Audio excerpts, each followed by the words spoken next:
The following video will show you how to use this Excel workbook that I created to teach some simple bookkeeping. In this workbook, you will record debit and credit journal entries, and it will update the financial statements accordingly, except for the statement of cash flows. You will need to have Excel 2007 or a higher version. So we do have this available in the labs on campus, but some of you may also have it on your own personal laptops. This is a PC-based version, not a Macintosh version or Apple version. Click on this link, which will ask you whether to download or save. We want to save this, and in my case I'm going to save it to it just goes into the normal download here, and then I'm going to double click on it, and you see that there's this exclamation mark. That indicates that there are macros in this. That means I've written some code in this particular file, and so you need to be aware of that. So when you open it, this particular tab will be showing. I'm going to maximize it. Let's bring that down just a little bit. And the first thing you need to do is you need to make sure that you enable the security. And so if you don't have this particular tab showing, you'll have to go to the Office button up here, go to Excel Options, and then here under Popular, click on Show Developer tab, and that'll make sure that this Developer tab shows up. Then you go to Macro Security and choose Enable Macros, and then you'll hit OK, and that will enable the macros to work for you. As you can see, there's an example journal entry here. This is an example of where you sold product costing $14,000, so inventory was credited, meaning it was reduced, and cost of goods sold was debited. When this was sold, your customer promised to pay you $25,000. That's why you have an account receivable going up on the debit side, and then sales revenue going up on the credit side. When this was recorded, it updated the balance sheet equation, the equity, retained earnings, and your income statement. So let me just show you one.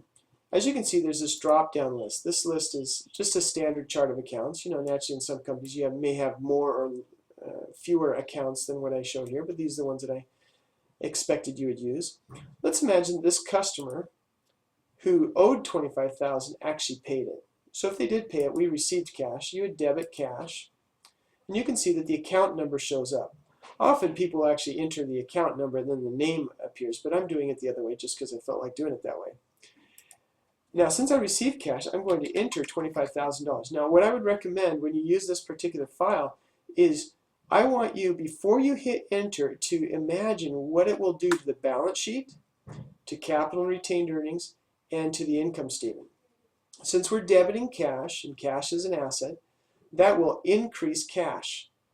And as I said, it's in the asset side. The beginning was the beginning of the year, so all these numbers are doing is they're changing the ending balance. And so if I hit 25,000 here in the debit side, it will update the ending balance of assets by 25,000. It will not affect capital contributions, retained earnings, not affect retained earnings, not affect the income statement. So watch what happens. And you'll see that I'm out of balance. You see that? I'm out of balance because I increased my assets over here 25,000, but I haven't reduced the other asset, which is the accounts receivable yet. You see? Effectively, we're saying we still have the receivable even though we received the cash. So what we're going to have to do now is we're going to have to record the accounts receivable, and as you can see, the word appears. So just hit tab, and the account number shows up. Don't hit it on the debit side because that would say you have more receivable. We have less receivable, say $25,000 here. Now, once again, before you hit enter, imagine what's going to happen. What's going to happen is the ending assets here, which included $25,000 receivable, will be reduced by 25,000, will be back in balance. You can also see that the ratios over here will change. Right now it's a 3.57 current ratio. We'll learn about those in Chapter 10. It will reduce. Actually, yeah, it will reduce.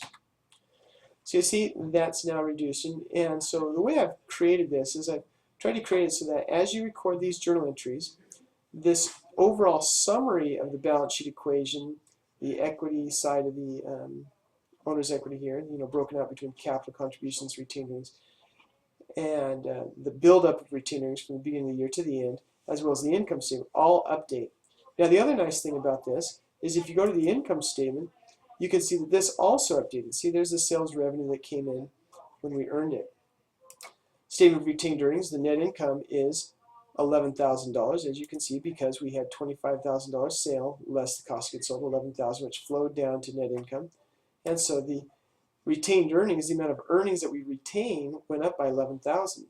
And this ending $78,000 now shows up on the balance sheet. Over here is $78,000. So you can see it went up $11,000. Why? Because we received more cash after we collect on the receivable, and our inventory went down. So the net change here was $11,000. Net change here is $11,000, and that's the whole thing. So what I'd recommend you do is, as you're trying to learn how debit and credits work, I would record the journal entries in here and see if you can predict the impact up here on the summary balance sheet equation and the equity section and the income statement. All this is here is just showing you the breakout of this ending equity, and then showing how the retained earnings, which is in this ending equity, changed, and show how the net income affected retained earnings. Okay, so that's what this file is for. I think it would be really helpful to you if you use this and are able to predict what's going to happen, and also start to predict what happens to the ratios. You've really learned something valuable, I think. Aloha.